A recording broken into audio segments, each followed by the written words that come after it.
Hello. हाय, Vaishali right? कौन बोल रहा है? वैशाली कौन है? बात कर सकते? बोल कौन रहा है? तेरे ड्रामे मुझे सब समझ में आ रहे हैं। मेरा बॉयफ्रेंड ट्रेनर है, हड्डियां तोड़ देगा तेरी अगर मैंने उसको बता दिया तेरा नंबर। फोन रख अब। You have a boyfriend? सुनाई नहीं दिया की बारे में? सॉरी बट आप रावत जी की लड़की हो ना? क्यों? रावत जी आपके ही पापा हैं, रावत जी जिनके सफेद से बाल हैं आगे से। उन्हें भी पता चलेगा ना तो तेरी हड्डियां तोड़ देंगे वो। नहीं, मैं बता देता हूँ। रावत जी यहीं हमारे घर आए, उनसे बात भी बहुत देर से हो रही थी कि आपने क्या क्या किया है। उन्होंने तो नहीं बताया कि आपका बॉयफ्रेंड है और ट्रेनर है। मैं रावत अंकल। ओए हेलो, ओए ओए बात सुन।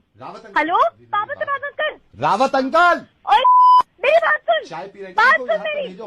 पापा को कुछ नहीं बताना। हेलो, सफेद बाल वाले हेलो, ओए ओ मेरी बात सुन तो सही पहले। हेलो, पहले बात सुन मेरी। पापा को नहीं बताना मेरा बॉयफ्रेंड है, तेरे को समझ नहीं आ रही है कुत्ते। हेलो।